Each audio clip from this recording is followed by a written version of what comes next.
Because sexuality is weaving, whether people like to believe it or not. When you go inside somebody, if a man penetrates a woman and she lets him in and she opens her heart and they're having a weave of sexual exchange, a lot more is going on than our culture really knows how to recognize and honor. The auric fields, the energetic alignments, the exchanges between the chakra energy systems are so significant that people don't really know how to honor that. And because of that, that will bring up deep lower chakra wounding and stuff in there, and even like generational old perpetrator mentalities in men and women who have had to be like sexual slaves in past lives potentially, or generation. Like, we're talking about some deep shit that gets brought up for people that like, if you're not like putting some light on that and breathing into and digesting that, you're basically recycling toxic patterns potentially, versus using that as a resource to really grow and evolve and increase your consciousness capacity, healing, love, and even ability to be a force of like service and healing, which ultimately I think we all are.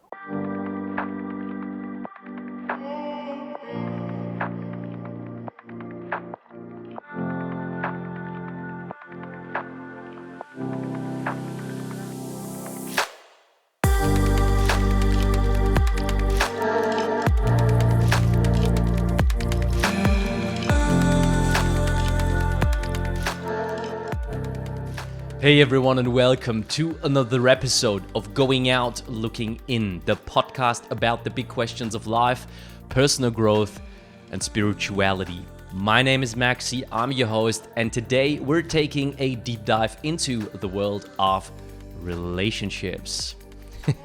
I know this is a favorite topic of yours, the audience, as well as myself, and therefore I couldn't be happier to introduce today's guest, Shems Heartwell.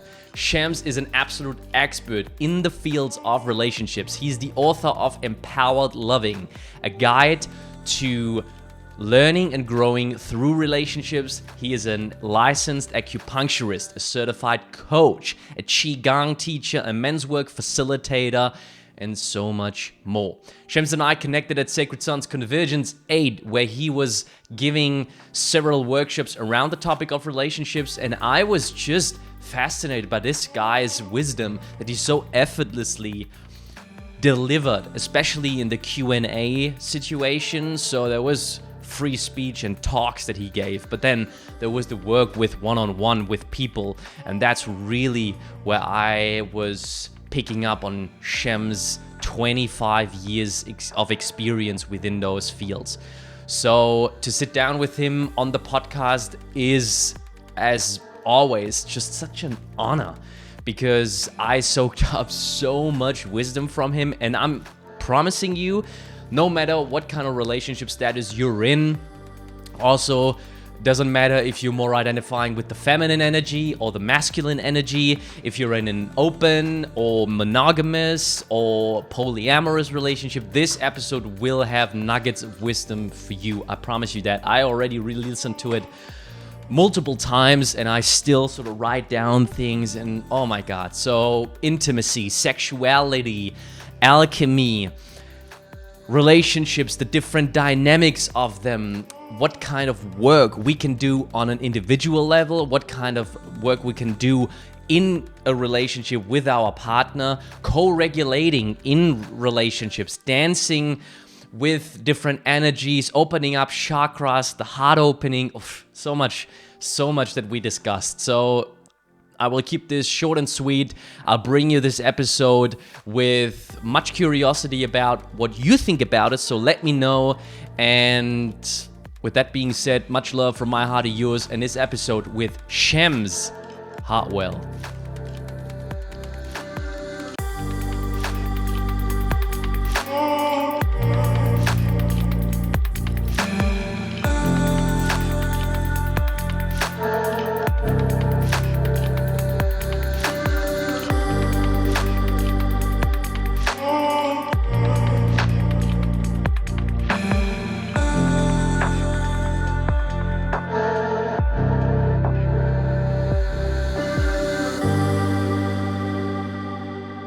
Shems, it's a pleasure, really it is. So I participated at Sacred Sons Convergence 8. That's how I was introduced to your work, by your presentation, by your workshop around relationships and relating and love. And I was fascinated by the ease and the flow in which you delivered your work. And that is with some stuff that you had prepared, you knew what you were going to talk about. But it especially, for me, got very interesting and inspiring when seeing you work with people and them bringing their story and their questions and stuff, and to see you in flow with that, that's where, for me, the rubber hits the road, and I really see, wow.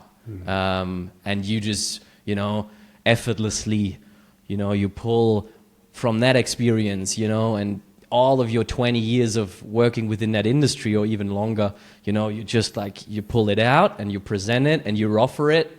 And then to see that to come to fruition, in co-creation with the other party, that was a beautiful thing to witness. So that's why I invited you, bro, because I find it inspiring. Thank you, Maxi. I appreciate that reflection, and it's an honor to be here with you. I don't think if your guests know how you start it, for you and I to drop in and have a prayer and take some breaths. I really like the engagement of how we've come together right now too, and in some ways that reflects what you're just naming, that you witnessed in me. Is I really value our ability to be connected to spirit and listen and meet what's in front of us, and be able to have that responsiveness of listening, following guidance, being outside of ego, being outside of mind, but trusting a knowing sense in us. And so you just opened it up with that a little bit. It's like even those talks, I don't really come prepared.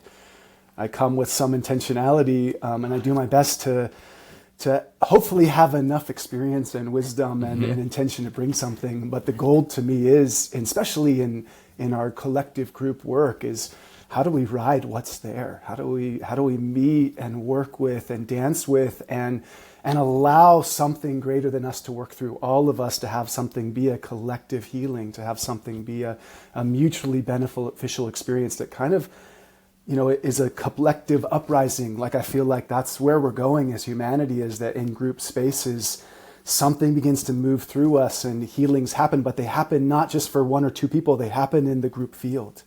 They happen in the shared space where openings happen, things fall away, things clear, new movements happen that really generate, healing and experiences and exponential growth, hopefully, amongst the collective. And that's what really lights me up about particularly the work with Sacred Sons. Yeah, I can tell. You're lighting up. It's beautiful to see. It's beautiful to witness. And given what you just shared, and also how I opened up talking about your experience, I feel like this would be a beautiful way to start. Is, can you enlighten us and just shine a light on the things that made you and contributed to the man that you are today, and basically take into account the things that we cannot read on your resume, So what happened between the lines that made you become the man that you are today? I just did my ancestry DNA. I did my best to see if I could get my father to do it, and he wasn't willing because he just doesn't trust that system. So I did it, and we're speaking, and you're in Europe, right? So both my parents are born in Germany. Both my parents have a lot of trauma in their systems. My father lost his parents at the age of 1 in Germany during the war, and so then he, lived basically kind of as an orphan for 7 or so years before his mother's sister found out he was alive and sent someone to get him and bring him to New York. So that's how my father got here. My mom lost my grandmother lost her parents when the Russians invaded through Poland into Germany. They took my grandmother, my great-grandmother, my grandmother's mother, who was a doctor, and then my grandfather, we don't know whatever happened to him. So my grandmother lived barn to barn through Germany. and then had my mother, and then met a naval officer from the US, and then moved to Hawaii actually, and raised my mom there. So when I say like where I come from, in some ways, the beginning of my journey is suffering actually, and trauma in the nervous system, like a lot of us. And then when I was 6 years old, my mom left my father, and I lived alone with my father, and my brother and my mom went, and my mom started a new life. And my father's traumas were very thick in my childhood, and they had a lot of impact on me, of learning disabilities, a lot of overwhelm emotionally, a lot of feeling alone, a lot of being alone. My father would work, I'd come home from school, and I'd be alone with the TV in front of me, or just to get creative and ride my bike all over the town and get in all kinds of trouble and things like that. But at a core level, I was really suffering. Like I was like longing for my mom. I'd go visit her. I'd overeat like candy and sugar because my dad was diabetic and he wouldn't let me have sugar. So I'd eat till I was sick with my mom and grandmother, which to me was a sign now in hindsight of like how emotionally deficient I felt from my experience with my father.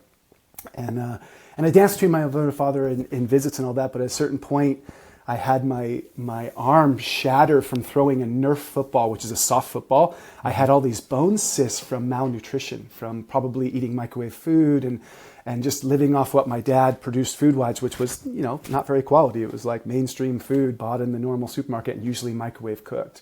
At that point, my mom was just like, I can't have that. When the doctor said he's malnourished, I ended up living with my mom and stepdad. And that began kind of a blossoming and healing for me, because all of a sudden I had enough food, I had more nourishment, I had a little more abundance. And my father gave me a lot of gifts in the sense of like nature and outdoors. He would lead bike trips all through the wilderness, and very athletic and a lot of wilderness. But on the emotional side and on the nourishment home side, it was very deficient.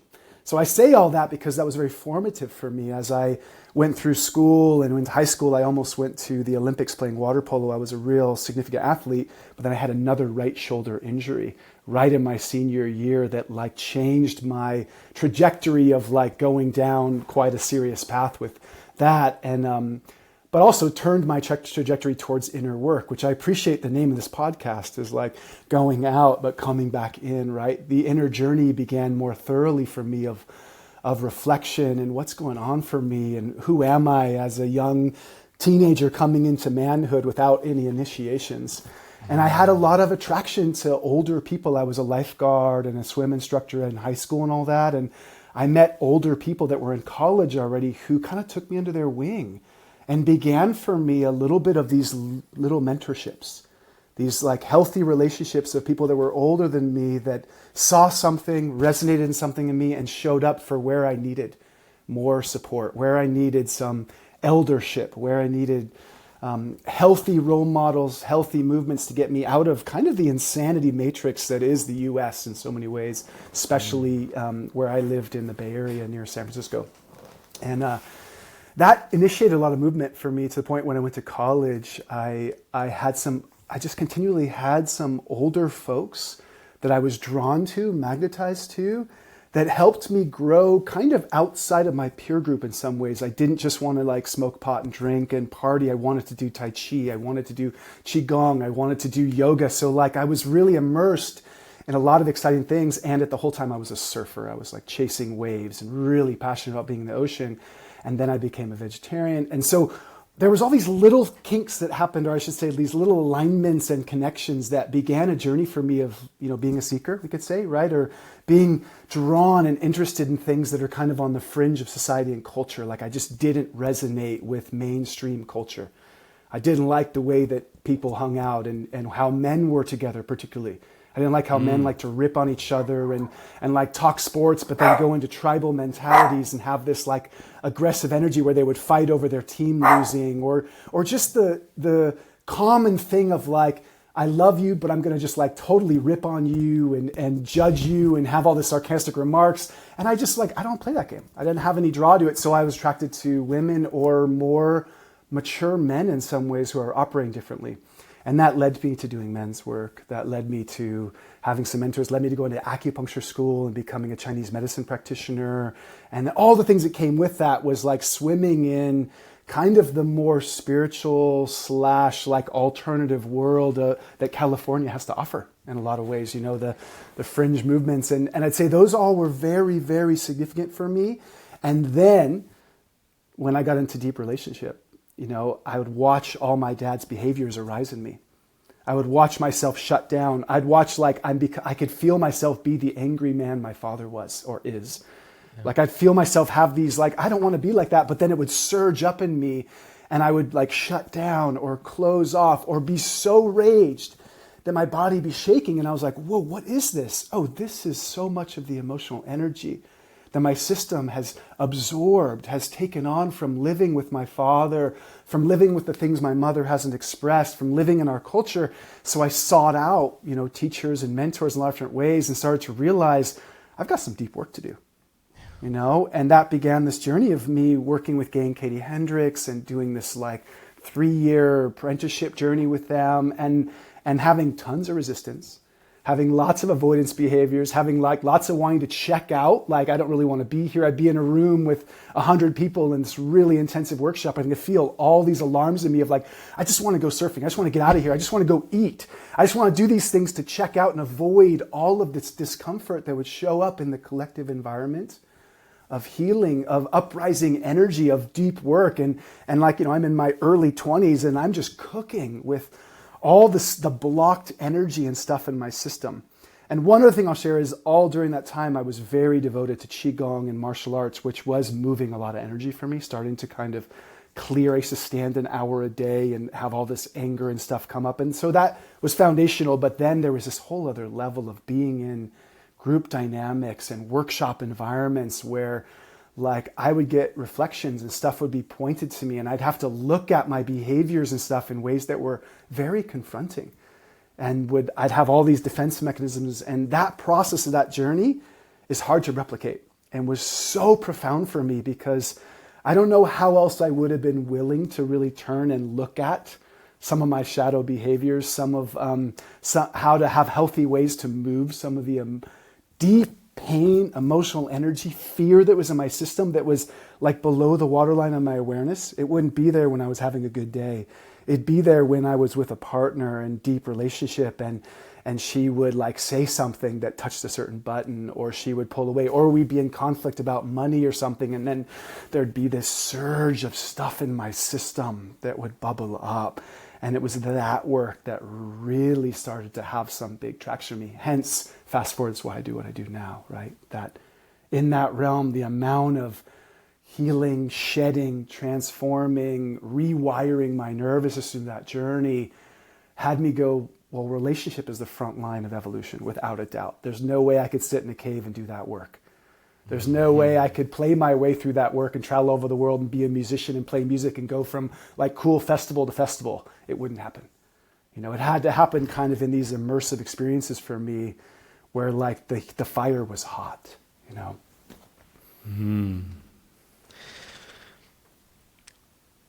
Beautiful.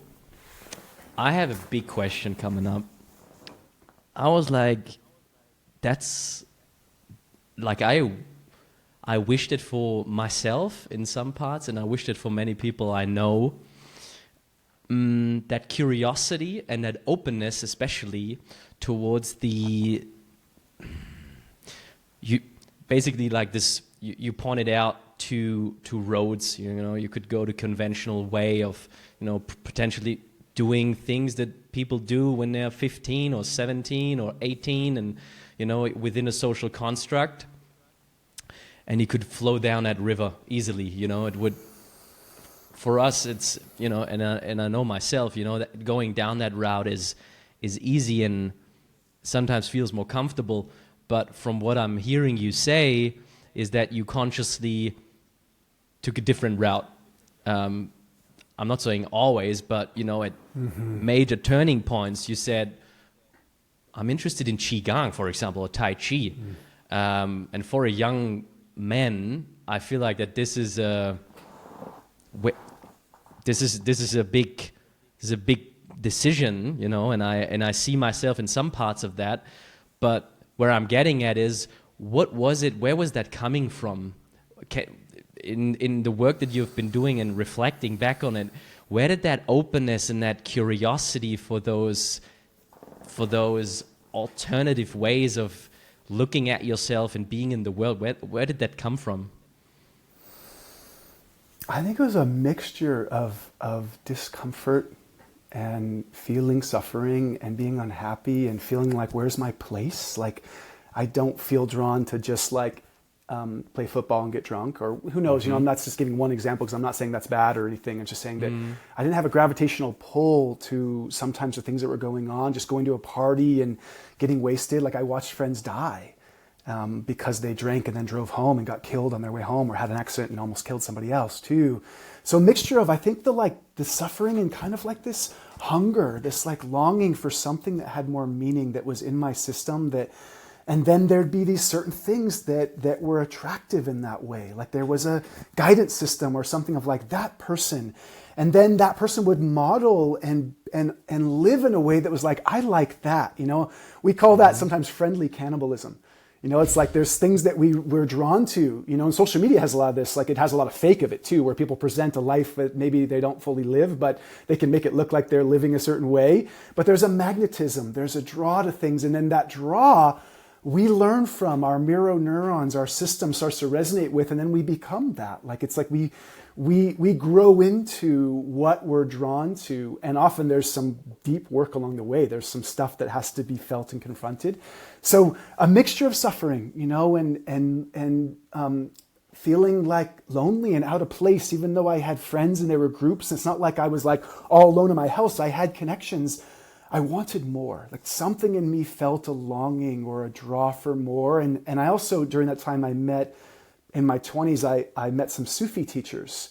And, I had played around with yoga and a lot of beautiful things with the realm of like Hindu religion. And I'd been around the Hare Krishnas, and there's some cool things about that. But there were some things around judgment stuff that were hard for me. And I was Sufis, and the amount of heart energy, the amount of exception from these people of all different ages, like being in a circle of 100 people, where overall there's this unconditional love and acceptance, no matter what you look like and where you're from, and what color your skin is, and what you believe. Like the Sufis, they were like, you could be into Buddhism, you could be a Muslim, you could be a Christian, but there was this meeting place of basically with principles of like eat, dance, and pray together. And I think that, like my system, just a taste of that, and I was like, oh, wow, I want to eat more of that. Like there was like a hunger, like I want that it can't be satiated by food. It had to be satiated by something more juicy, more exciting. And I feel like most of us have that in our systems. And it just gets numbed though, especially now because we can be so distracted. And for whatever reason, I spent enough time out in nature hiking and enough time on my surfing and looking for waves and driving coastlines and having a lot of time when the surf wasn't good. So I was like just walking and being. And that really helped me because I was in nature so much that there was a deeper listening.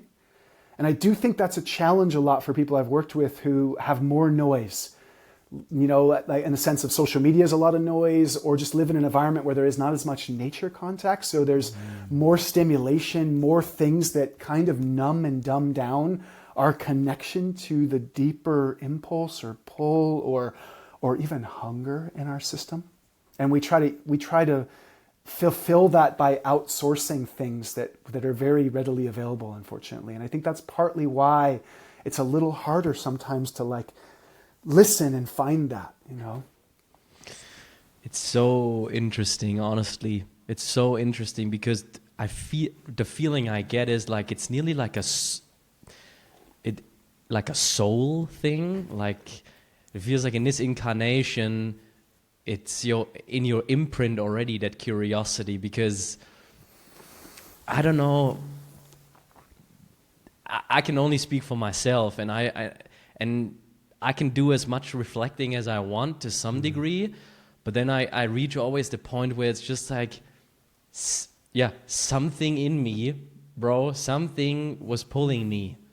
And in your story, what I found so interesting is you also spoke about your mentors and the elders that you were somewhat inviting into your energy field based on the gravity, you pulled them in to some degree, and then there seemed to be like a resonance, and then they were able to, help you and reflect to you what, for example, in that case, some aspects of your father potentially could not have mirrored you or could not have provided you with, and therefore, they took you by the hand and helped you with that step in your evolution.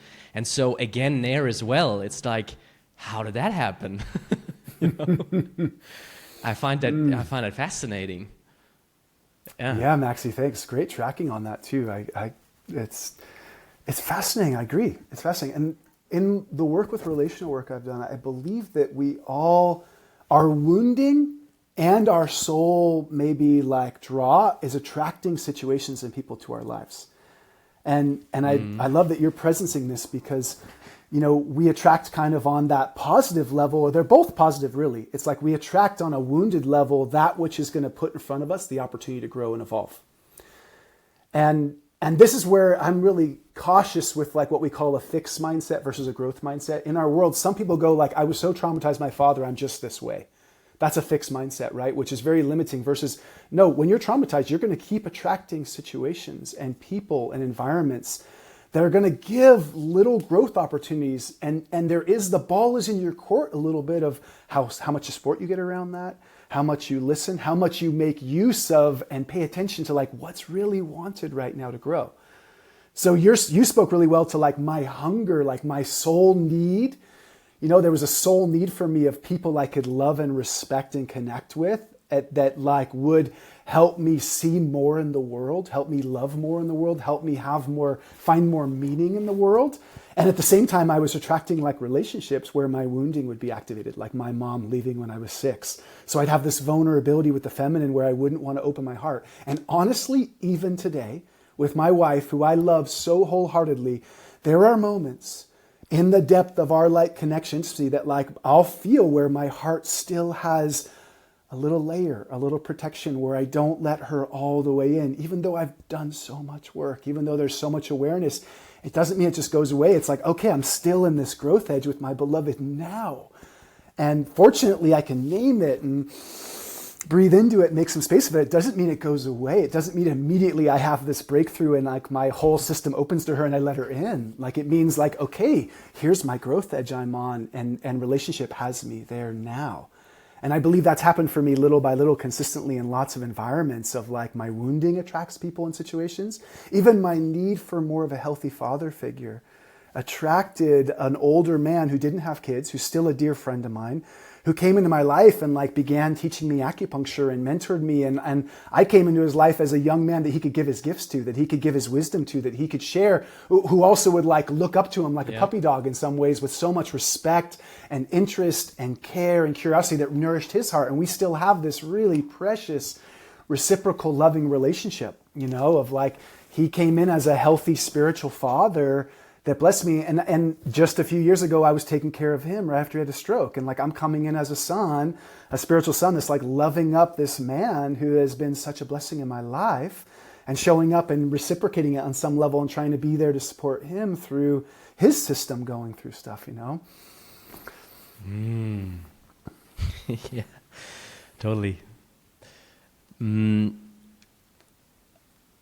thing I picked up on is the evolution that you were able to do by yourself and the evolution that you pointed out was taking place in relationships.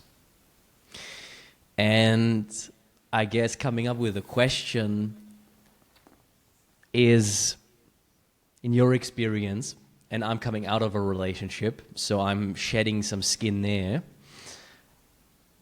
In your experience, what does the evolution differ, or how does the evolution differ from what you can do by yourself and what you can do within the container of a relationship?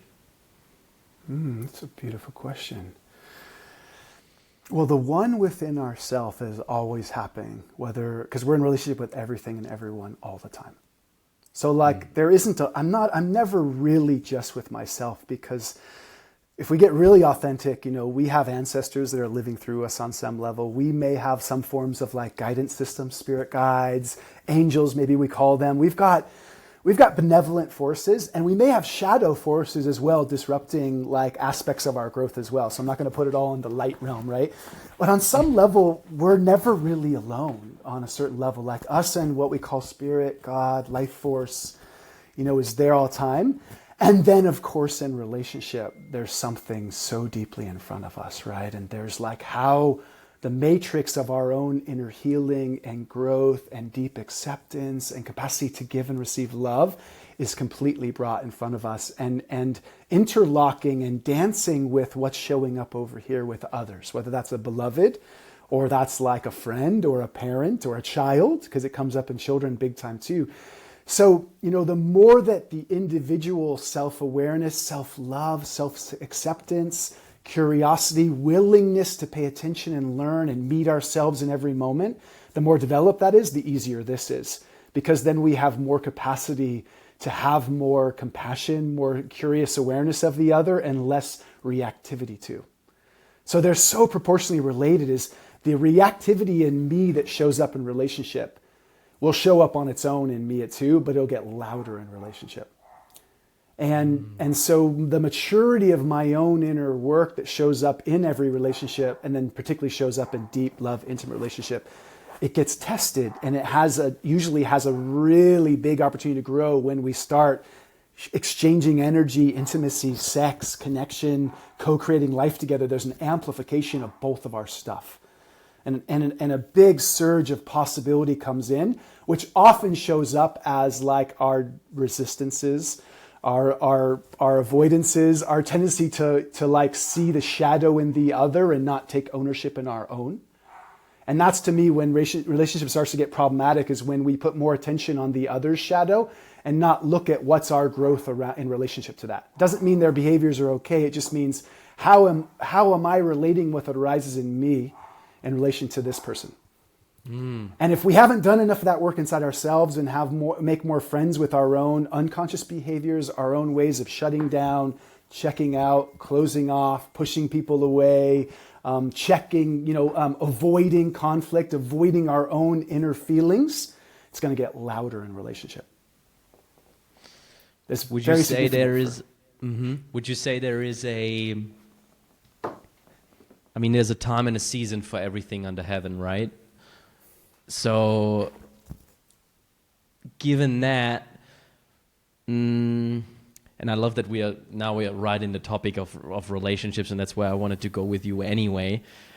So, I was wondering, in your experience, what are the signs, or how can I sense, or even maybe make sure that the intention with which I'm entering a relationship is coming from a place of, let's say, fullness and love instead of lack and emptiness.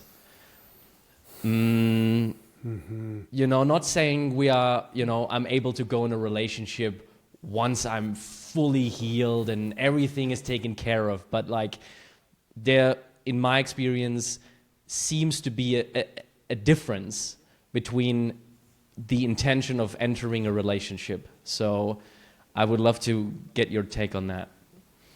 Yeah, thanks, Maxi. I appreciate that, because you're going like right to the core of what often is the first real issue in a relationship a little bit. What I'm hearing you name is, how do I know when I'm going into a relationship a little bit of trying to outsource love, approval, security, fulfillment, rather than be resourced in that more fully, so I'm actually bringing that to do that dance with another.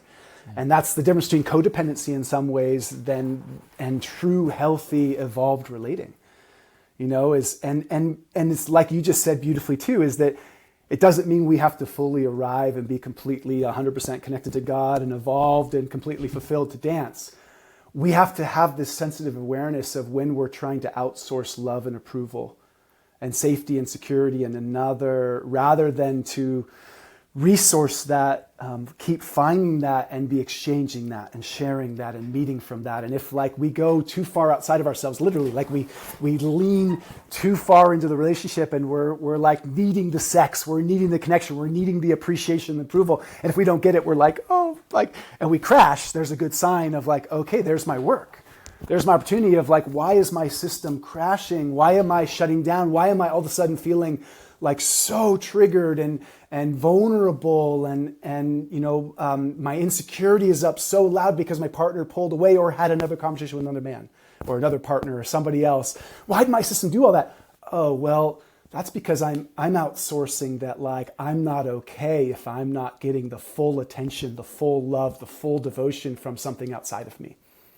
And that, a lot of our world we live in and the models and movies and things we've witnessed, it highlights this romantic fantasy of like, that like we find our soulmate and then there's this fulfilling energy. And I don't believe in that fairy tale. I do think that we find people we really resonate with, and there's a mutual shared enlivenment, fulfillment, co-creative nourishment, and of course within that continued growth, continued evolving and opening and learning. And so your question brings it back to, what do I do then on some level, right? If I have a tendency to be looking outside myself and really needing that dating app and like the attention coming at me, and if I don't do that, I feel a little depressed and lonely and unfulfilled, and my life doesn't have meaning, which unfortunately is very common for men who don't have really good friendships, aren't resourced in doing more purposeful work, aren't feeling like they're really self-generating a life that has meaning, and then bringing that to a relationship and then having children from that place. If there is a place that has some deeper wounding and has a lot of our cultural wounding and ancestral wounding right on that front line of where love's been blocked for generations, not even just in my life, like history and generations of where love got clouded, blocked, or there were deep losses or hardships or, wars, all kinds of things that have blocked the flow of love or created big disruptions in the flow of love. We're all on the front line of that. So usually if we have super deep stuff coming up, it's not just from our personal life, it's from what's happening in me and my own experiences and what's possibly in my lineage of experiences. And I'm on the front line of that, evolving that. And so it's good for men to know that too. It's not like there's something wrong with you. You're the one who doesn't have it. And I really try to help men understand that you're carrying a lineage of experiences. And some of those experiences are really deep losses and wounds and hardships that went on for lifetimes, potentially, of people suffering and hardening their hearts and not knowing things are going to be okay and living on this survival realm. So even if your life has looked cush, you may be actually on the forefront of that coming up through you for the benefit of your ancestry and what's to come. And that's why it's so overwhelming for a lot of people, men and women included, right? And why it's like, God, this is so big. And then the biggest problem with that is seeing that this is a problem with me. This is a problem with me not being spiritual enough or evolved. No, this is a problem with a society and a culture that doesn't hold people through that we don't have mentors and containers and environments like Sacred Sons and other ones that like have men feel like I'm not alone in this. This isn't just my burden on my shoulders. This is the burden of my ancestry, and I'm right on the forefront of it. And then we can kind of use prayer, use intentionality, use support, realize that we do need more healthy resources and support and people to open up to help us navigate the deepest growth edge for us. So I went a little big with that, but the core of it is that we're right there with our relationship is where some of those deepest set wounds and patterns and behaviors are gonna surface up. And if that's happening, to me, that's an opportunity of like, let me reach out to get some support. And if that's just a brother circle, or if that's like doing one-on-one work, let me find out why I get so jealous, why I get so insecure, why I feel so insecure, vulnerable, fragile in this relationship. And because that deep wound also will magnetize and attract and even almost require our partner to play that game with us a little bit, to be that role. That's the other deep place, is our deepest wounding will magnetize and almost pull out behaviors in others that perfectly interlock with that. So that has to be confronted. And that's the deepest relational work that people don't put a lot of attention on, is that at first a relationship starts with all the resonance, all the like sexual energy and chemistry and pheromones and easeful conversation. But there's always a shadow attraction, which is where we've called each other in, not just because there's this beautiful thing. It's because there's enough of that all of a sudden our deeper growth edge is going to come up, where we need to grow, where we need to evolve, where we need to return to a place of deep love for the benefit of us and our whole collective, one way to think of it is the constellation of our life, all the players in that. I love those two. I love that picture. And while you were speaking, I had something coming to me where it's like the louder and the bigger the, let's say, first layer of attraction is, the sex, the pheromones, all of that noise, there seems to be a correlation to the bottom one. Meaning, so basically, yeah, they are related, and I feel like I call it a slow burn, when I'm looking at the relationships that I was cultivating, and okay, so far romantically it has only been one, but it lasted quite a long time in relation to how old I am. So, but that was a slow burner, bro. That was not a pheromone firework kind of situation. It was really more of a the intention was different, and I feel like the two levels that you described, they were relating in a different way, and we could drop into the deeper ones as well as the shadows, big time. I'm all here for it, honestly, especially looking back. So I feel like there's a lot of distraction happening as well, that is very it's so, what's the word, it's delicious, the nectar is so sweet, man. But it sort of, it makes it really hard to, and the question that ties into that is, how do I know it's love?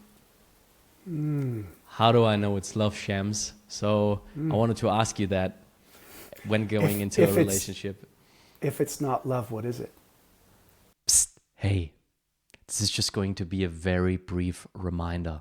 If you enjoyed this episode thus far, you can do me an enormous favor and give me 15 seconds of your valuable time. Go to your podcast app right now. And if you enjoyed it, give Going Out Looking In a 5-star rating. And while you're at it, hit that follow button and that bell icon to be notified whenever a new episode is being uploaded. Thank you so much for your support, and let's go straight into the episode.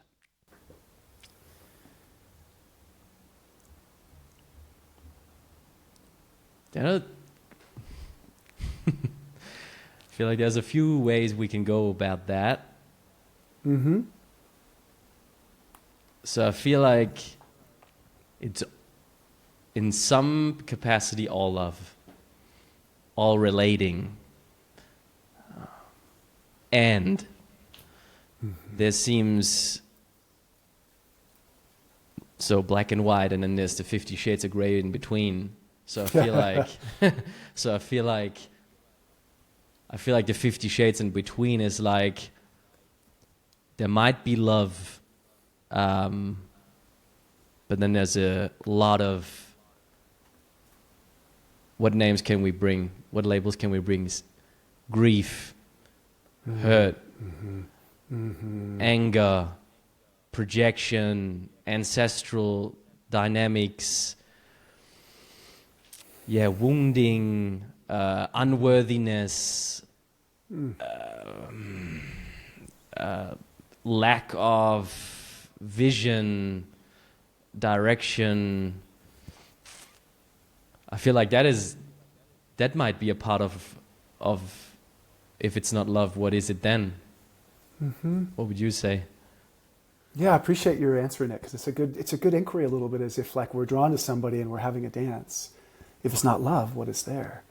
And I like to ask it a little differently in some ways, because I liked your first answer in a sense. On some level, it's all love. Like life is bringing things in to have an opportunity for love to flow again, for love to be opened up, for love to meet what's here. The assessment I like to do when I'm meeting with a couple and they're in a lot of hardship and it looks like love is not flowing, and there's too much, like you said, grief, pain body. Eckhart Tolle uses the pain body description, where there's more interlocking from the pain body, from like unresolved deep traumas, which I think is where you were going to, that like if it's not love, there's like some kind of shadowy stuff that might be feeding off each other too, like where it's like just recycling back and forth in some form of like power struggle that may have a lot of passion, may have a lot of heat, but really it's more like in conflict, and ultimately it may be serving love, but at some point it's not. So I ask another question is when I'm working with a couple, does this feel like a healthy way for you to grow? Does this feel like this experience with this person and this dance, whether I'm with both of them or one of them, do you feel like this dance, this relationship, love may be not there as much, but do you feel like staying in this and continuing this? Do you believe there's room for something new to emerge where love will flow more? Or are you caught in something that really is unhealthy and you're going to keep repeating it and going down the rapids and being stuck? And that's the way I like to ask people there, because love is usually there. There's care, there's love, there's some bond on some level of like, this person, there's some soul contract, maybe we say too, right? And soul contracts to me have love in there. However, some people, the emotional bank account of positive exchange gets so depleted that they're more riding more on power struggle and pain body and these like this exchange where basically 70% of the time it's more like some dense, heavy energy that's draining both of them and maybe having an impact on their kids and maybe having an impact in the realm, and they're like just surviving in that, and maybe 20 or 30% is positive. I'm always looking relationally, if it's 70 to 80% positive, and then there's 20 to 30% like big challenges and moments that are really hard and fights and tension, that's healthy. That's part of the dance, right? But if it flips the other way, where only 20 to 30% of the time it's good and the rest of the time you're in some dynamic that's hard to get out of, is it healthy? And do we see a way out of this? If it's not healthy, then maybe the lesson or the opportunity is, how do I have more boundaries, and how do I not tolerate this, and how do I step out of this? Because maybe that's where love turns on in you more for you than the relationship. Because sometimes we stay in relationships because we're not loving and connected to ourselves to care for ourselves enough that we tolerate behaviors and experiences that are toxic.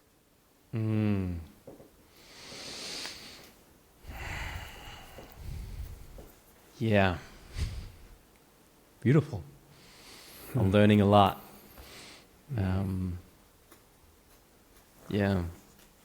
That's where life is happening, bro. It's really in between. I feel like, that's where all the nectar is really. And we're looking, actually I led my first men's group yesterday, and it's all about, I statements. So I'm not saying we, I'm saying me. I certainly feel like I want to have the 5-step program. Shems, give me the 5 steps. How can I find it? How can I find the love? How do I know it? And it's like, I love that question. Is it good? Is it safe for you to grow? Because yes, the narrative behind a relationship, I view it as such. I view it as, wow, this is a magnifying glass for my growth, for my expansion. Vice versa with my partner. So yes, let's do it. Let's go on this ride together, and see how far we can, carry ourselves, and see how long, that is mutually really benefiting our expansion, and this co-creation. And yeah, I mean, in theory, that all sounds very romantic and beautiful. We all know that, at some point, there might be a tipping point, and, the one partner still has maybe the feeling, I am still growing. I can still use more of that. And then while the other party may be like, I feel like I've given all that I can give, and I've also received a lot, but it's time for me to move on. So, I guess I wanted to have asked that earlier. Like, do you feel like there is some work where you would definitely say in like on an individual level, these things should be resolved prior for anyone to enter a relationship, or is it really so individual that something like that cannot be answered? Yeah, it's so individual that it can't be answered. There are some people that where they're at and where their state of mind is and how much inner suffering there is, that is probably not healthy to try to dance with another, and unless they get more support to work on that.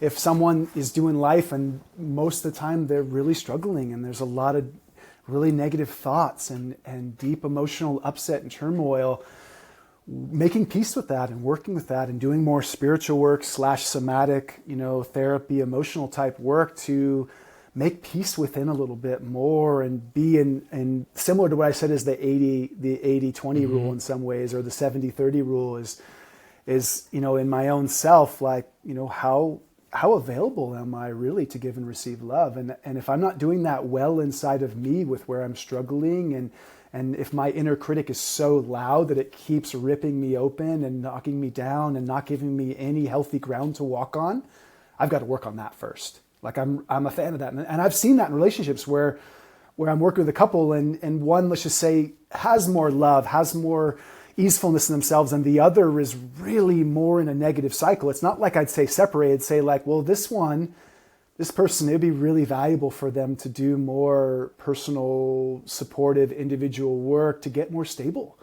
to be more available. And it doesn't mean they should separate. It just means that person needs to make a bigger choice and commitment to go within, and to go within and get the support to look at and work through and move and face and breathe into some of the deeper things that are arising in them that they don't have the capacity to do in the presence of the other necessarily. When I'm around relational work, I'm always looking at this dance between self-regulation, my ability to kind of cool myself down when I'm angry, my ability to recover, and co-regulation, which is my ability to stay present and stay connected to and stay in the dance, even in the heat of tension or sexual connection or anything. Co-regulation is this ability to stay present enough and centered in myself and regulated enough in myself that we can move through storm. That means if my partner gets really upset and is really reactive, it doesn't set me off to meet them in reactivity, but I stay as a tuned instrument. I stay in tune even if she's out of tune, and lovingly, accept, meet, breathe into, invite her to find tune with me again. Not because she's doing something wrong, but because I'm not going to go out of tune because she's out of tune, which is what fights often are. One person gets out of tune, really upset, very reactive, volatile emotionally, and then the other meets them there and they both go out of tune. And then we have what we have, right? So I think of it as like part of our work relationally is, how do I stay in tune in my own instrument of being, in my own heart and breath and being with what's in front of me, whether that's my child having a big flare up and a big upset. If I do what my dad and got yelled and overpower the child and shut them down, I went out of tune bigger than they're out of tune, and then force them to stop, right? Versus, oh, my child's really upset. Let me breathe more. Let me make more of a safe space. Let me acknowledge what's happening. Let me give loving attention and acceptance to my little one. And then their system comes into tune with me. And they move through something really quickly. Co-regulation is that to me relationally, is one person may have a big upset related to you, but also related to what happened on their way home from work, or what happened with the kids that day, or what happened with their boss. There's usually a lot more to it. So our work is like, how do I see through the part that's coming at me about me and meet that and breathe into that and stay in tune and stay present with and invite my partner to move through what's going on till their wave breaks and they recover and we can connect again. I guess this is part of your work. This is exactly where we are at right now. But dude, I'm so curious now, because the one thing seems obvious to me, which is the work on an individual level. How can I work on myself how can I regulate myself? And I can think of modalities. How about the co-regulation? Is that something that is being practiced in relation with the beloved? And if so, is that the work that you're doing? Yeah. For sure. It's a very significant aspect because it's with couples I work with, because often we live in a culture where when people have a date night, they just sit together and watch a movie. They're not really actually dropping in and lighting a candle and breathing heart to heart. And maybe and the best example of co-regulation often for couples is having sex, right? But even that sometimes can be more sexual than intimate. It can be very sexual and primal and have a lot of pleasure in it, but it might not always have deep eye gazing, deep heart to heart connection, and a quality of like real mutual exchange that is sexual, but also is beyond that, right? That has a little more of this aspect of weaving our energetic systems together in a super deep, profound way. And so when I'm working with couples, the way I work with co-regulation is I say co-regulation starts with when you're having a good time together. It's not like you're trying to find that when you're in a fight.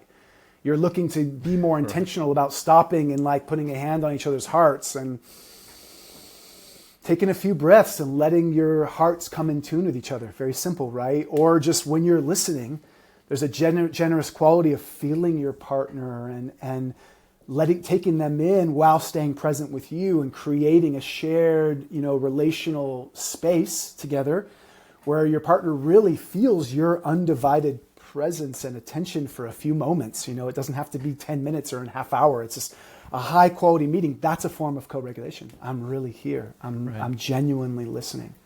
I'm with you.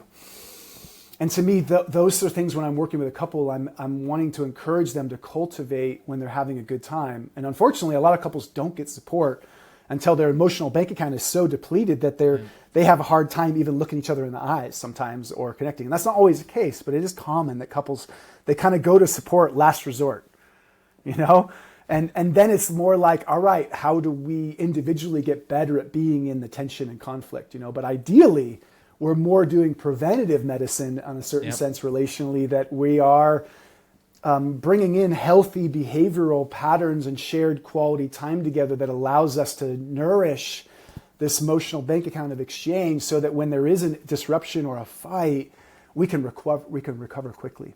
And it won't be such a deep ouch that has us protect our heart and shut down. Yeah, I love that. I love the infrastructure behind it and doing work while things are flowing, while we are good, while we are healthy, while we are strong, to somewhat prepare for what's inevitable in any relationship, right? So I love that. I love that. It's, I could go on open up a whole new tab here around the philosophy that's behind that. It's when I'm looking at how we treat sickness and illness in general. Do we wait to get sick for the medicine to arrive, or do we, take care that we don't get sick in the first place? So I relate with that, and I resonate with that a lot. Given the expansive experience you have with working with couples, especially in relationships, what's something you see coming up again and again, and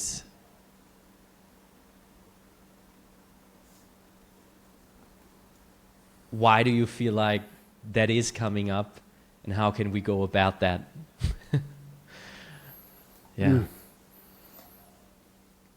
I could pick a few things, but I think the first one I'll go to is what I often see, and folks don't always realize this is what's going on, is kind of a competition between who's right.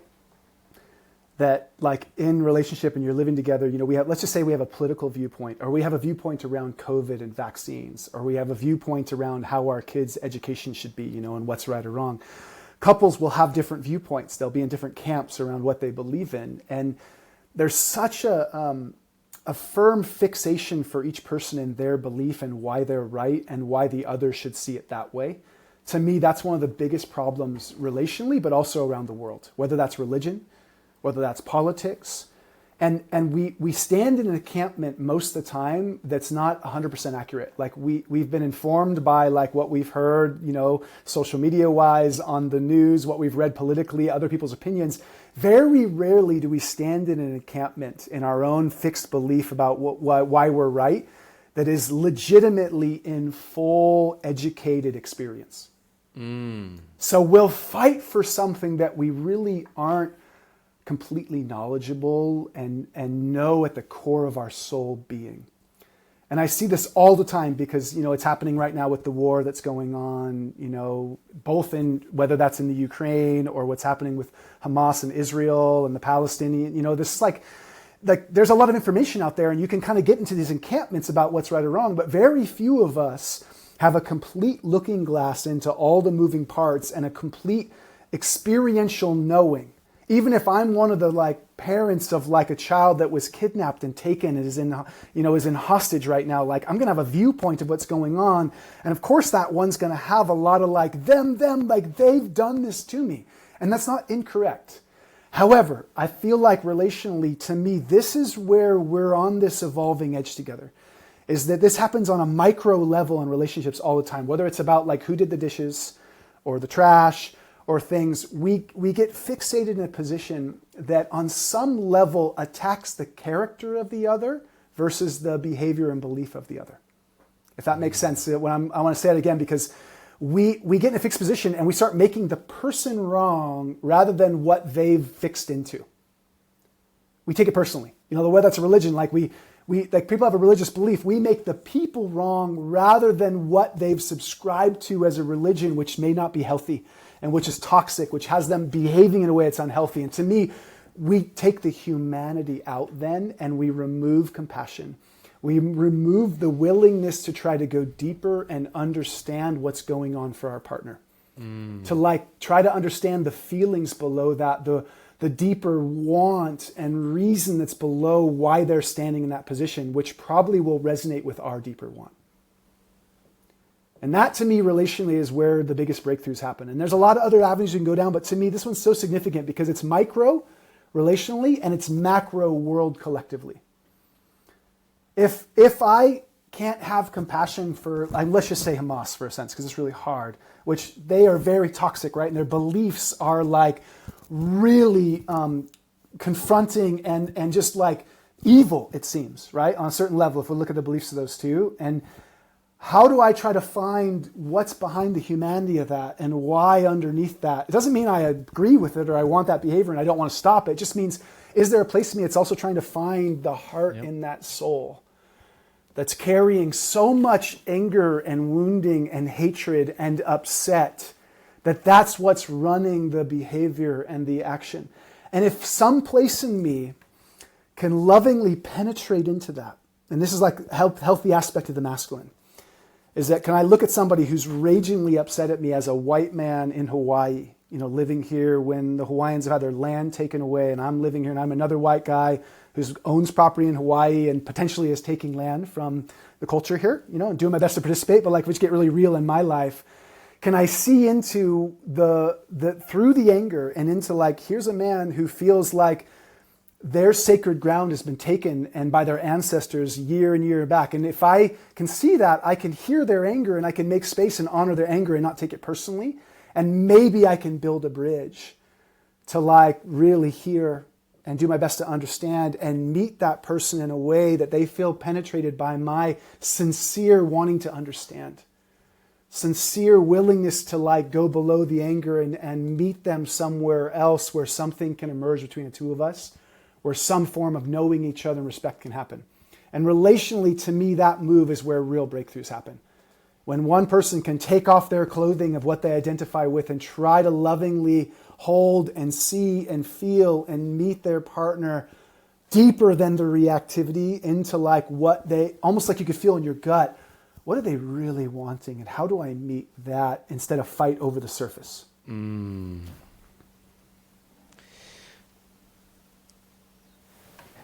Mike Posner, the musician, he said something very simple, and it's your music can only be, as a musician, your music can only be as deep as you are as a person. And when I'm hearing you speak about that, I'm your relationships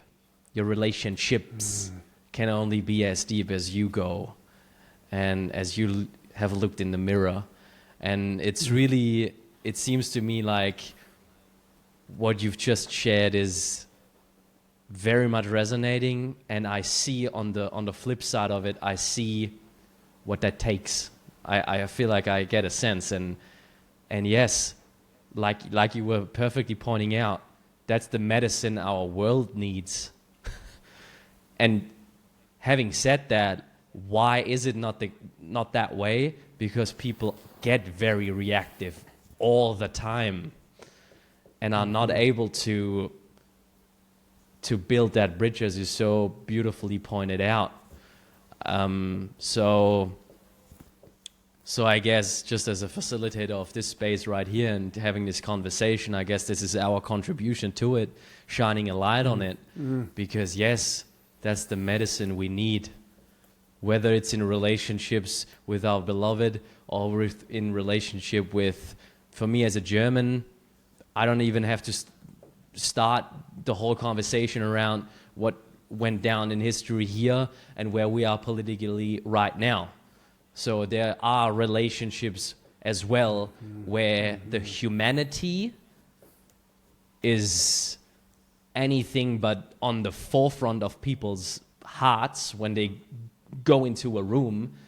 It's just hate and just anger and just frustration. And one thing that also came up is I did a lot of acting work in my previous years when I was just coming out of uni, and this is exactly what you do there.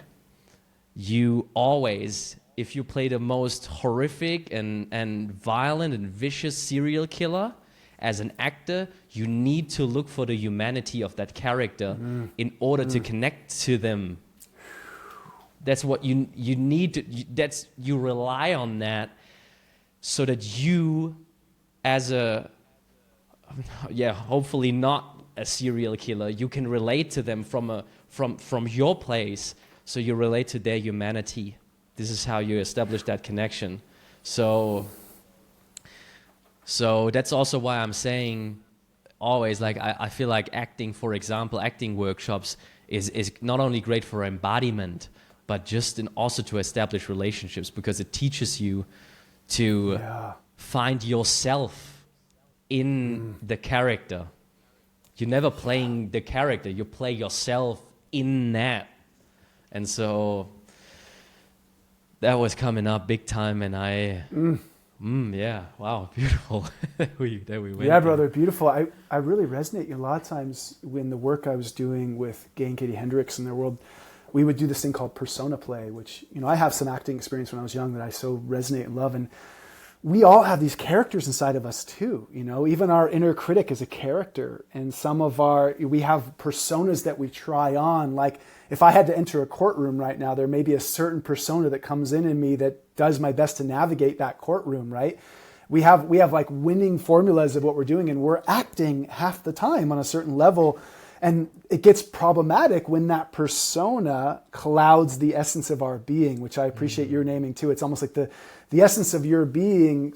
You keep your essence when you try on being that character, right? When you are acting and you're being like some shadow character that has a huge amount of wounding, you're not losing your essence, so you don't overly become and embody that character. And so relational work, a lot of times it is a little bit too of, how do we make it bigger? Like when I work with couples, we'll play with their worst behaviors. How do we make a space for like the worst behavior? It's not like you're going to like never yell at your partner again and get that upset. We're not trying to say, turn that down and never do that. That's kind of what religion tries to do. Don't be this way. Versus, all right, how do I move anger and let anger have a full expression without having aggression that attacks the person? How do I be angry in my system and meet that and not try to stifle and stop that energy and put on a meditative face that has fake compassion? But actually, how do I be in anger in a way that you can stay connected to me? That doesn't attack you, that goes, I'm really angry. Like what you said triggered a whole wave of all kinds of feelings and anger. And I can make all kinds of stories of why I'm angry at you. But really, there's anger moving through me. Let me move that a little bit and stay in that so we can stay connected. Example of co-regulation. Can I be with my anger and you meet me in my anger and allow it and not have it trigger you to get intoxicated with me?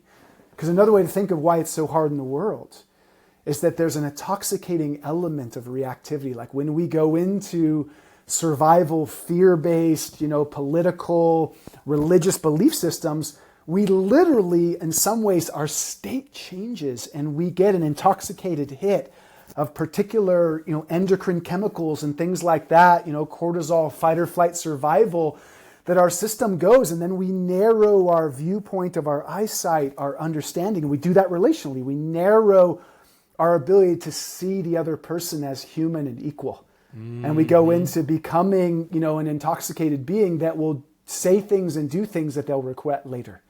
And that's almost always true. So part of relational worlds, when do we notice that we're starting to get intoxicated and sober ourselves up or shift our state by doing some presencing, movement, breath, meeting, naming, noticing, owning, all the little things that we do in the relational world to kind of sober our systems out of some form of toxicity that is, unfortunately, it's almost like it becomes viral. Toxicity becomes viral. Just as like negative news does or social media reactivity does, and people feast on it, and there's something in their system resonates with that and then passes it on. How often does like very good news get shared virally, to millions and millions of people, right? It does, but not the same level of like the wave that just knocked a house down, And yeah, responsibility is the word that comes to me, right? So it is responsibility because we are able to respond. So right, that's where the nectar is right there. Am I able to respond, or am I just a reactive, erupting volcano going off? And I feel like this is where power. This is where I'm a sovereign being. This is where I'm like, oh wow, I actually have a choice. And I'm not just the trauma that is clearly within me, because, just where I'm at right now. Yes, I'm not in I'm not in a relationship with a beloved, but I'm in a relationship with the world, and I'm getting triggered every single day, multiple times. It's happening all the time. So it's just different kind of stuff that's being hit right now, where. Actually, as as much as I fully am trying my absolute best always to be fully present with you,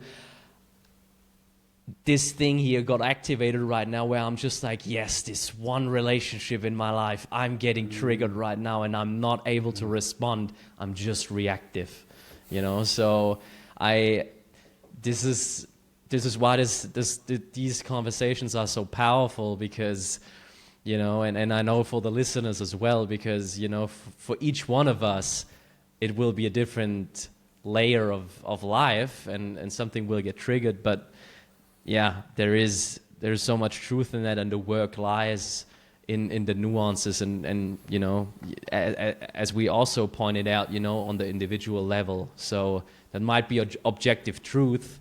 And then there is, okay, so what does that mean for me?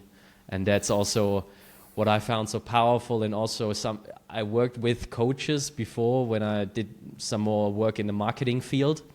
And when I was advising them, it was always like, sometimes they were pulling back a little bit on what they share, what they put out.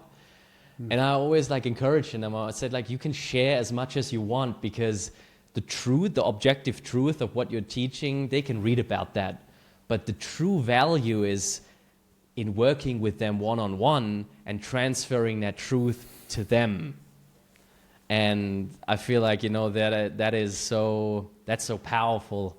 And that's also how I came then, me personally, to work with people sometimes that I'm speaking on a podcast with, because I'm like, all right, I understood it, bro, but what does that mean now? I can't seem to get out of that dynamic, I'm still stuck, I can't seem to get out, although I cognitively understood it. And that's what I saw you do with the Brothers as Sacred Sons as well, So you're holding that talk, and then it's just like, all right, so I have this friend, and it's like that, and then you're asking and you're mirroring and stuff, and that's where it's happening, and this is so beautiful, yeah. I guess just another, word of encouragement towards your work. Thanks, brother. I hear that too. And my wife is often like, why don't you make more social media videos, and put them out and be more proactive that way? And it's one of my growth edges. And I just go, I don't really want to, I don't have to either. I have enough work through word of mouth and things like that. But, there is that dance of like, if I wanted to have, more impact or even just participate more in a positive way on that platform. But I have these places in me that go like, I feel like in session, it's a little more sacred, and trying to share it, just like speaking it out, like when you and I are talking and we're having this dialogue, we're in this exchange together, and yes, people will witness it and watch it, but I'm with you. I'm speaking to you, even though knowing. And so if I go to a social media and I just try to share a video out and like put it out there, I just have found I have my own little resistances, and it's a growth edge for me, and I haven't made a big enough commitment to make that a valuable thing, to choose it. Although I get feedback all the time, like, why don't you share more? And so hearing you, I was like, oh, that came up for me. That's a good little awareness in my own self around your gift of supporting someone with marketing. That touched me a little bit. Like, oh yeah, that's an edge for me, Oh man, but now I have to say now, but please never change though. Please don't get like this whole, because like I'm leaving that marketing persona behind, and a lot of the things that I did in my professional field and work as a marketer, I would do very differently based on the person I am today, honestly. Yep. So, Yep. And especially if you have enough work, bro, like, because that is what we are doing, one could probably, label that as marketing to some degree. And that is so much more natural and organic and beautiful. I myself feel that way, because the podcast on the other side, is something that somewhat markets, I guess, me or whatever I'm standing for. But the intention is a whole different one than standing in front of a microphone and just sharing something. So, I'm contradicting myself a little bit here, but I just wanted to encourage you, because I feel like it's so beautiful, man. And if that's your truth, then you stick with it, honestly.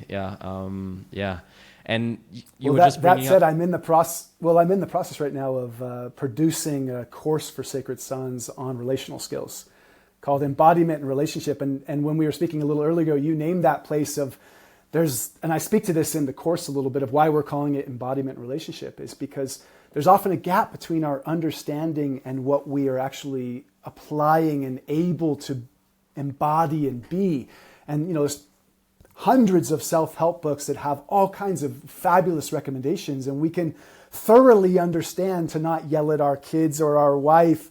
And yet, what do we do to be able to rewire our nervous system so we don't get intoxicated and override our knowledge? Because knowing and understanding is never enough. There has to be application. And so that's what the course is about, is what are we practicing? What are we cultivating? What are we doing? Just like going to the gym. It's like I could know I need to lift weights, but it's not until I go to the gym 4 times a week or whatever it is where like system starts really changing and opening, going online. And it's very similar relationally, is if you want to grow individually or relationally, you're putting yourself in experiences and environments, or you're cultivating and trying on things that are allowing your system to deeply know, K-N-O-W, like know on a visceral, experiential level, so your wisdom and your experience can speak louder than what you think you know. And that's one of the shadows of social media, is that people can regurgitate and say all kinds of things and speak from, what they would call authority or a place of expertise, but they might be 25 years old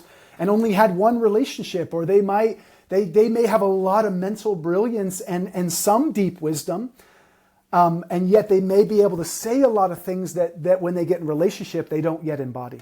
Yep. That like they hit all the same snags. And I've worked with a lot of those folks who are very successful and have made tons of money, teaching yoga or having a platform and sharing things and being a influencer, we call them often. And then they get in a relationship and they've got plenty of money and resources, but they're unexperienced yet in applying and being in and kind of burning through the denser, heavier stuff that only happens through experience. And so, we do have an easy platforms for a lot of premature teachers who are kind of not fully baked in their experience. And I'm not going to make that wrong. It's just part of the journey we're in right now. It's just part of the dance. But those people in that place usually get humbled pretty thickly by life because, energy kind of comes around, right? If you're generating a lot of energy, but a lot of sharing, you're going to magnetize pretty strong experiences that are going to push you to grow. Absolutely. No, totally. There's much to be understood, but it's the rubber hits the road with life. Absolutely, I fully agree. You touched on your beloved a couple of times throughout this conversation. We're talking about relationships. I have to ask you how your relationship with your wife. How does this relationship inform your work? Gosh, in so many ways. For one, my wife's pretty close to you right now. She's leading a journey in Egypt right now. So we've been apart for almost 3 weeks. She's coming home on Saturday, but she's been leading a woman's sacred journey down the Nile. And so she's there. And I say that because one part of what's really I love about my wife is that we have this really wonderful dance of our ability to be individual and be on our path and do what we do. And then to come back in and have this shared life. We both mostly work from home, with clients in online and in person and out of our home nest temple here. And there's this wonderful dance of one of the places that we're consistently stretching is how do each of us know how to transition out of like work life details into evening together, into a nourishing dinner. How do we know when to put down, the cell phone or the things we're holding in our heads and actually create quality shared connection time. And to me, we're living that as a practice, and it's an edge, sometimes more for her than me sometimes because her work probably invites her to be more engaged sometimes with social media than mine because I don't use social media in that way as much. So there's a dance for me of one way I'm dancing with my wife too is how do I lovingly, without judgment, be a warm invitation for my wife to meet me in the way that like would change gears for us and drop us into a different way of being together. And at the same time, one of the edges for me too is that I can, if she's doing that, I can go, I'm just going to go play music and do my own thing and go do what lights me up into the evening and not choose to nourish relationship because she's already got something going on. And to me, there's this consistent dance of how do we keep choosing to make sure that we have high quality time together? We have a date night and we spend usually all day together on Saturday as a co-creative day that we are really focusing on our quality time together. And even that, it's a practice for us to keep committing to and choosing to generate quality experiences together where we really are dropping into those states of nourishing our bank account and doing all the things I say that couples should do, right?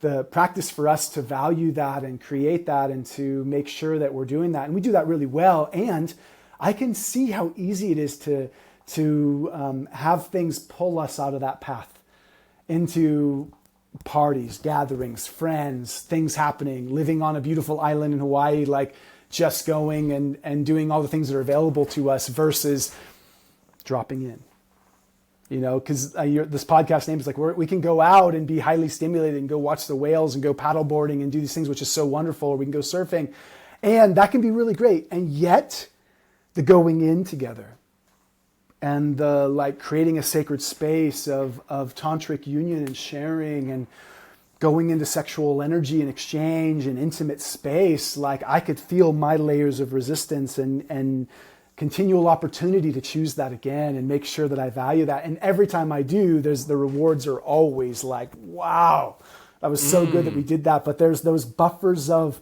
a resistance and avoidance and wanting to do things that are more easeful than like setting a powerful container to drop in. So that's one way it informs me as I'm on the front line in my own life, continually having that opportunity to keep choosing and embodying and living what I share couples can do. Right. And fortunately, we're pretty successful at that. And I see where the pitfalls are. I see where the snags are of like other things that can captivate our attention. Yeah, I mean, this is partly the reason why I'm asking these questions is because, you on paper, you have experience in that field, and you know a lot. But as we just discussed, that's the lived experience, and that makes me, so I trust you with that now, because I see you in it, and for me that is beautiful, and like particularly in your case, and seeing you and your wife, I've seen some photos and seeing how you talk about it. Also, I did my homework with the preparation for the podcast, listened to other conversations with you and stuff, and I feel this. It's a lived experience for you, and I just wanted to acknowledge that. And a question that is tied to that, and that I'm actually, I really wanna ask you that, because there seems a lot of. So I lived in Berlin just right up until last year, and it's a very, how do I say it? So the progressiveness of relationships has taken, is really taken its form, and it's shimmering in all layers of society, and it's finding its ways, and it's very modern or whatever. And one part of that is all of the open relationship models, and going away from this all dusty way of looking at relationships, and that word commitment. I'm committed to, if anyone, then I'm committed to myself. And if I'm entering a relationship, then, I bring the best version, but, I'm not committed to one individual, and because, that would narrow my growth and my expansion. And having said all that, I just wanted to give you and open up the space to give you the room to share a little bit about your experience with that and your take on that. Yeah, this is a juicy one to open, and there's a lot to it. I grew up, in Santa Cruz and near San Francisco in the Bay Area, so I've been on the forefront of being around a lot of the progressive, open relationships, polyamory, all those realms, and I don't have a right or wrong about what's good or not. Well, my first response often is that many people are not mature enough in their relational skills to open channels with multiple people. And that when we do weave our sexual energy with a person, there's a lot of exchange. There's a lot that happens. When we have sex with someone and we bond our energies and we weave our energetic systems, a lot happens. And as much as people want to say that I don't primal bond or like I don't want to limit myself and all that, most of our systems naturally gravitate to like partnering and bonding with another person. And some people, because of that, their body and nervous system will not be at the level of their thoughts and understanding of what polyamory is. Like their idea of like, I won't get jealous, I'll be able to stay in good communication, I won't get intoxicated by a new lover with all the hot energy and fresh sexual juice that will like captivate me so much that I'm not interested in my primary lover or my wife or my husband or my partner. I've seen so many times where people's nervous system body doesn't resonate necessarily with their idealism of wanting to be open.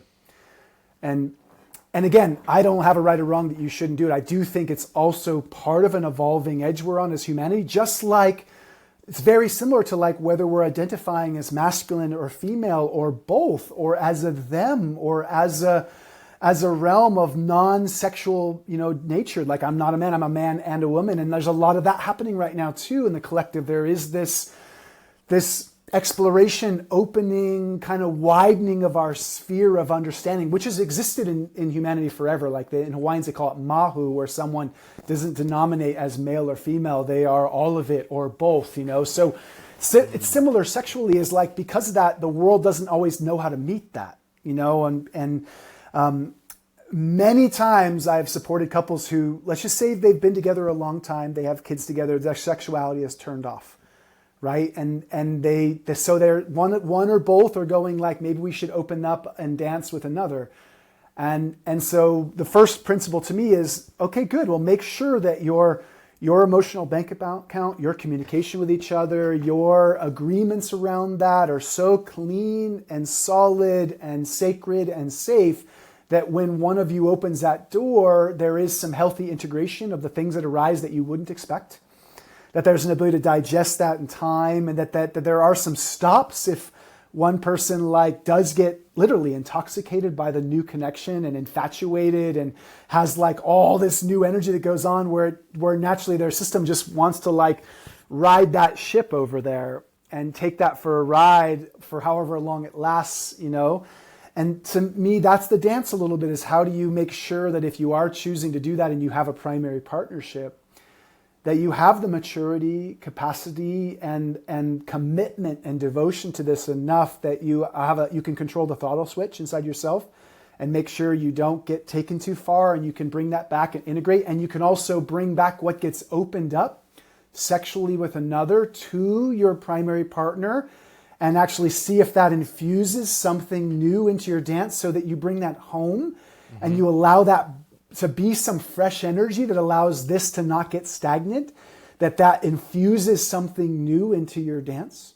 Like that's one way I'll encourage a couple to dance with that, is like, and I rarely encourage couples to both simultaneously go and have dances and bring them like one then the other, or like just to try to have it so that there's just a slower pace at being able to stay really conscious with the things that arise and to have a lot of authenticity and honesty and digestion of the deeper emotions that maybe we wouldn't expect, of like jealousy or like fear of loss and fear of abandonment or anger and resentment that comes up because the energy is getting so strong over here and you don't feel it towards you anymore. There's all kinds of things that can arise.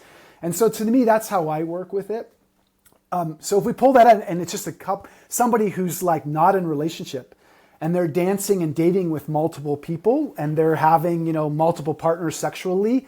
You know, I won't say that's not healthy or bad. I would say that many people who are doing that are probably in their 20s very often too, and they haven't maybe had a lot of long-term relationships, or the idealism is really switched on and they're engaging. I often will see that there literally won't be the nervous system capacity to be able to really deeply understand and give the quality of attention and depth of understanding and willingness to work through what comes up with each person they're dancing with, let alone their own being able to notice like what's arising with me and which partner do I have like a stronger yes with, and am I just kind of getting intoxicated and kind of using sexuality like a drug that I'm getting off on, and am I kind of addicted to all this epic sexual energy that's happening, but it's really a distraction to me from really generating my own fulfillment in my life. So that's the shadow of it a little bit too, is that people can be really lit and excited about that festival lifestyle and a lot of sexual dynamics, and they can be using it again as trying to get self-worth, acceptance, pleasure, love outside themselves, and then getting addicted, kind of like taking too much ayahuasca, like I'm going to keep journeying out here, rather than integrating and doing the work to really meet myself more deeply, so I can truly honor who I'm sexually weaving with. Because sexuality is weaving, whether people like to believe it or not. When you go inside somebody, if a man penetrates a woman and she lets him in and she opens her heart and they're having a weave of sexual exchange, a lot more is going on than our culture really knows how to recognize and honor. The auric fields, the energetic alignments, the exchanges between the chakra energy systems are so significant that people don't really know how to honor that. And because of that, that will bring up deep lower chakra wounding and stuff in there, and even like generational old perpetrator mentalities in men and women who have had to be like sexual slaves in past lives potentially, or generation. Like we're talking about some deep shit that gets brought up for people that like, if you're not like putting some light on that and breathing into and digesting that, you're basically recycling toxic patterns potentially, versus using that as a resource to really grow and evolve and increase your consciousness capacity, healing, love, and even ability to be a force of like service and healing, which ultimately I think we all are in every single relationship, is we're a force of loving service and connection and healing. So that's a lot I said, but there's a lot to it, right? Yeah. And it ties so perfectly into what you were sharing earlier. And you just nailed it, bro. Sexuality and intimacy. So we are talking about two pair of shoes right there, you know. The one is, and you elaborated on it so beautifully, the infrastructure, like spiritually behind sexual intercourse, the energy exchange on a spiritual, energetic level, goes way beyond, the sexual aspect in and of itself, like alone. There is so much, I feel like also evolution that can take place in that intimacy. And there's like it doesn't have anything to do with like sexuality per se, but with intimacy that I just shared with a woman. And the fact was we just looked in each other's eyes.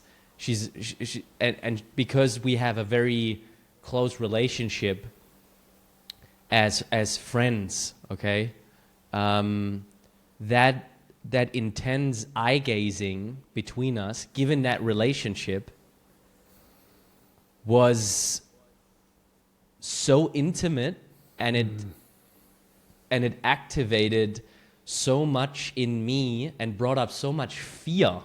It's just fear. I was scared, literally, like little boy was activated. Some shadow in me was activated, trying to hide, you know. Now she sees me in she sees all of me, or a lot, definitely, you know. And given that history of what she clearly knows because we are friends, now it's getting magnified by her literally looking into my eye. And like I said, we were far from, there was no touching, nothing going on. It was just that. And so for me, that was like this lived experience of sexuality and all of the fireworks going off, and just that simple presence, looking in each other's eye, and that intimacy, and what that just evoked in me. So if you transfer that, obviously, what you just shared, so now add the layers of physical intimacy, add the energetic, frequency exchange, add that, and then feel into how intimate that is and what that will trigger within you. So if you allow that, I guess, that fire can burn away wounds and bring tremendous healing. But, we got to be courageous to do so. I can just literally, out of personal experience from a couple of days ago, I'm just like, okay, the next relationship I'm going to be in, right, I'm here for the ride. But, it's, and this, I just like it because it's so graspable, sexuality and intimacy. So we are really talking about two different things, and they go hand in hand, but yeah. Yeah, so. and unfortunately they're often separated, right, in our world. Porn separates intimacy from sexuality most of the time, right? Like that's one reason why it's a little bit toxic, is there can be a lot of arousal, a lot of things, but not a lot of deep, personal, intimate, like knowing, connecting to each other. And that's not, again, it's not bad. It's just, it's not fulfilling. It's not genuinely holistic in the sense of integrous and holistic.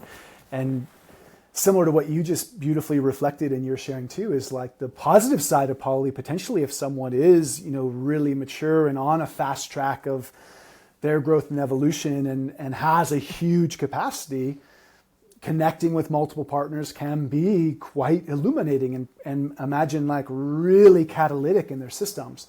And it comes with a lot of responsibility, like the ability to really respond to what arises in you and digest and move and integrate and dance. And that's hence why a lot of spiritual traditions try to slow sexuality down or rein it in and not let it get so wild, because sexuality is such a potent force.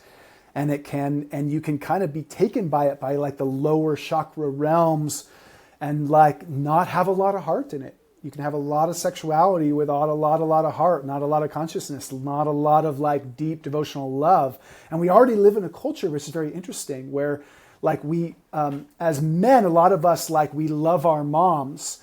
And so we will choose wives on partners that we have a huge heart connection with, but maybe not a lot of sexual connection with.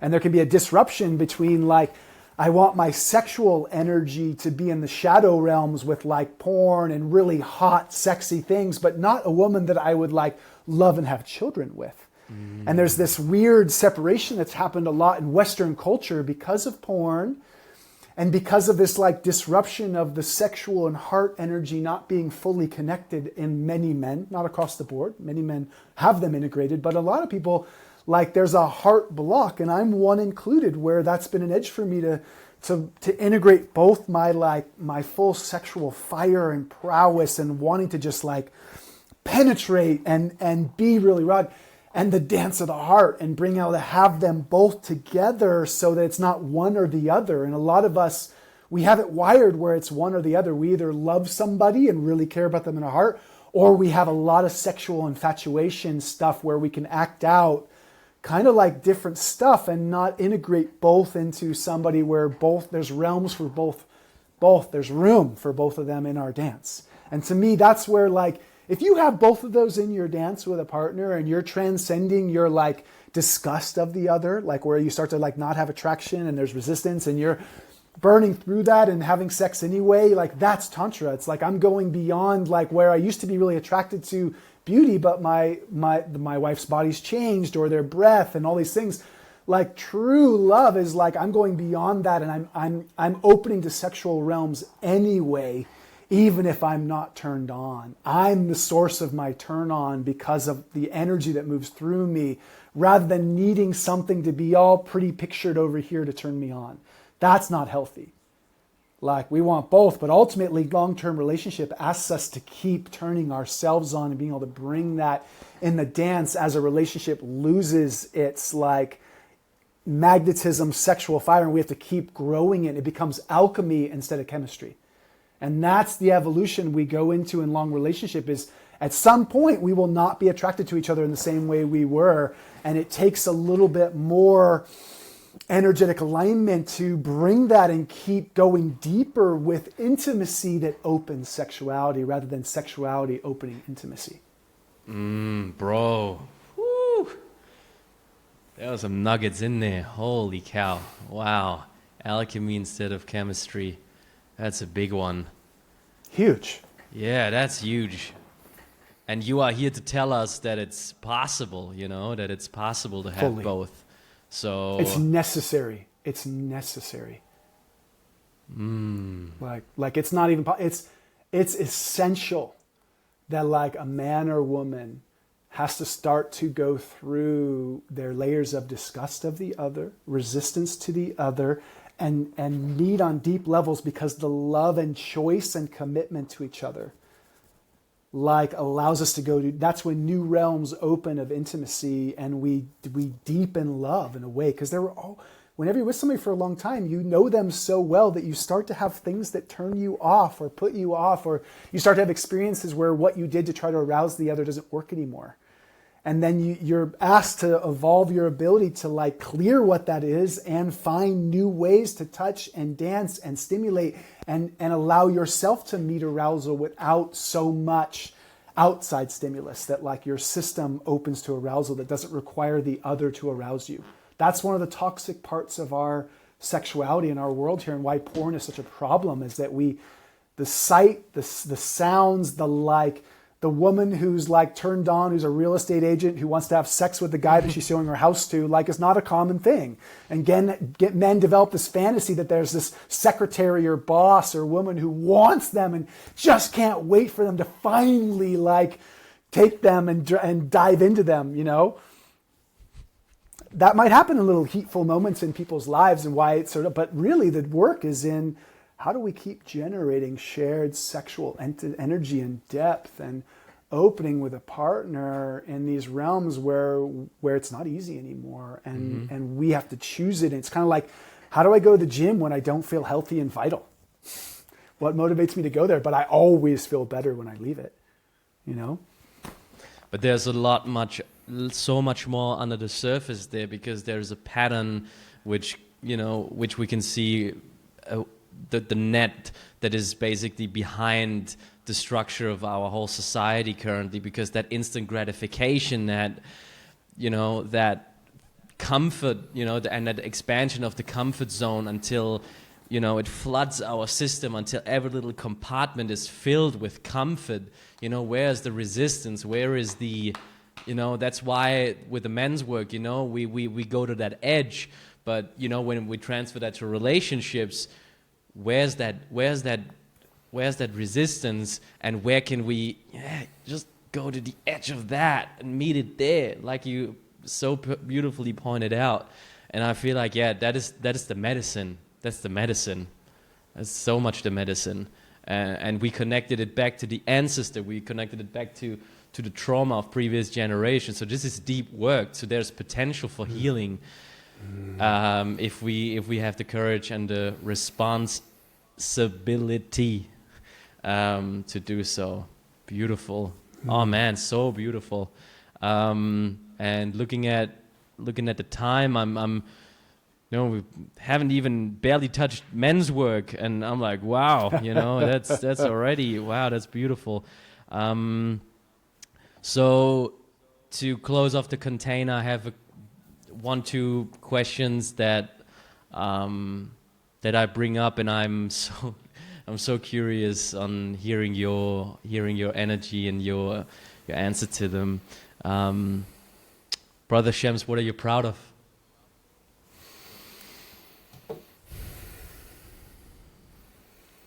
One of the things I'm really proud of in my life was, we didn't go into this so much, but I was in a 12-year journey with my first wife. That was a really beautiful journey. We got together when I was 24, and we went through a lot of life together, and a lot of growth and a lot of healing. And we did all the journey work with the Hendrix world and a lot of this realm of learning relational stuff together. And then we had a wildfire burn our house down, and we lost our house in Santa Barbara. And it catalyzed a bunch of change, and then both our dogs died of old age. They were both 15 within 6 months of our house burning down. And there was life just had some deaths. Like our house burning was a form of death, like a death of a life we had been living. And then our dogs died, and then she met another man. And speaking of open relationship and those things like that, in the process of our house burning down and all that, at that time, I just didn't have a lot of sexual fire with her, and there was a lot happening. There was a lot of stress for us, around the finances and insurance and trying to build a house and going through this process. And so she was she's a professional dancer, and she was dancing with this man, and they had so much juicy energy. I was like, you know what? Check it out, babe.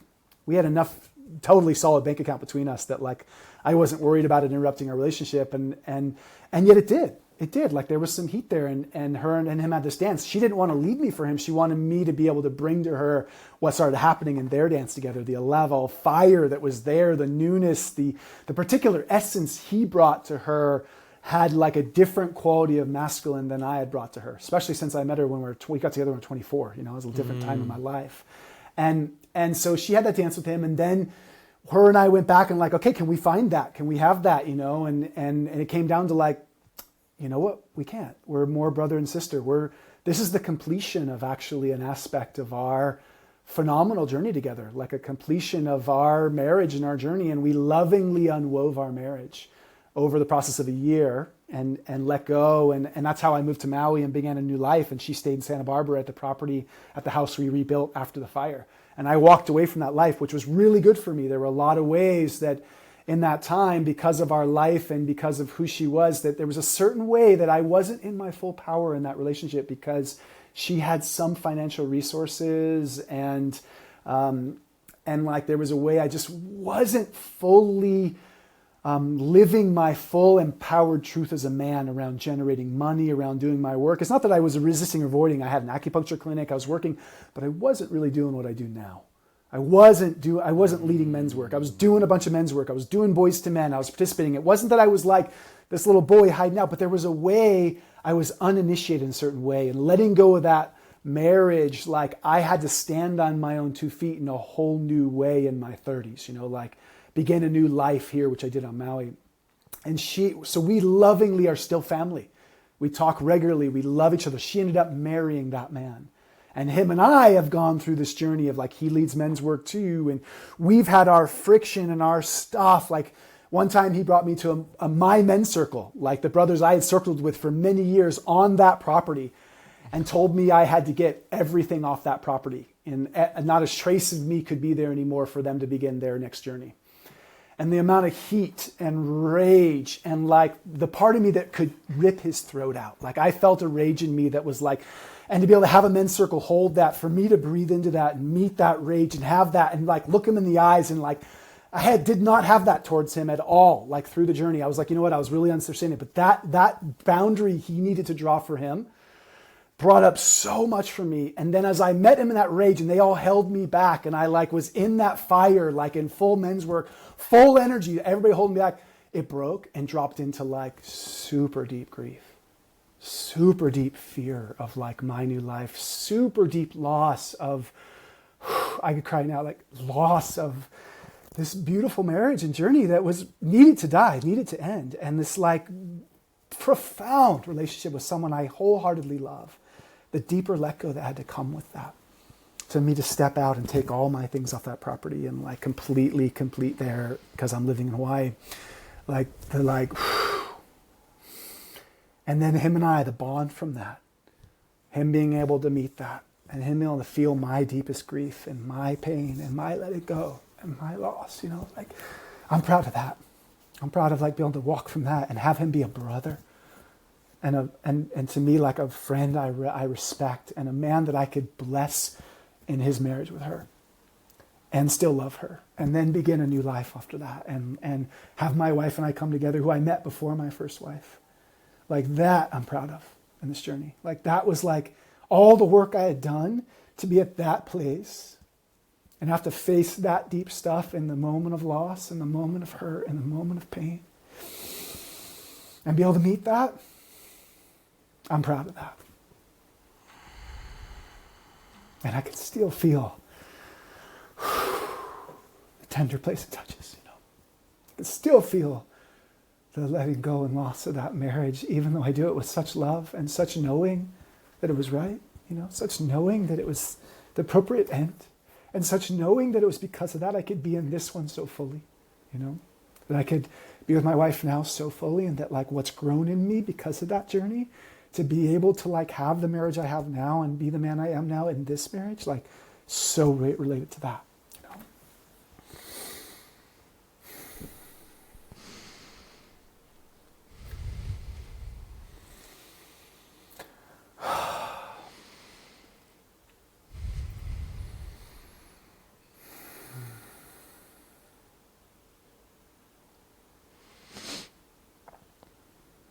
Thank you so much. Thank you so much, brother.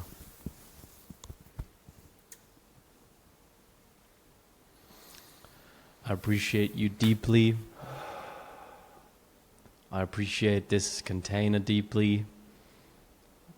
And I feel it's absolutely complete. And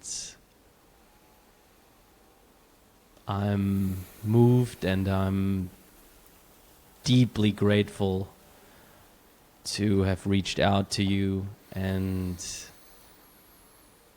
how absolutely beautifully we have been guided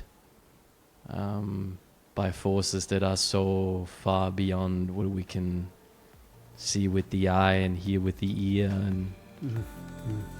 and feel. It's just there and present. So endless gratitude, and it was a beautiful, beautiful place that you took us with you now at the end. So just wanted to acknowledge that and thank you sincerely.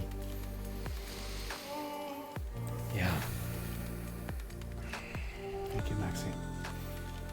I'm with you. I'm grateful for the forces of life that bring us where we need to be, and help us grow in the way we need to grow. And thanks for reaching out. And I'm so honored to connect with you and meet you and know you.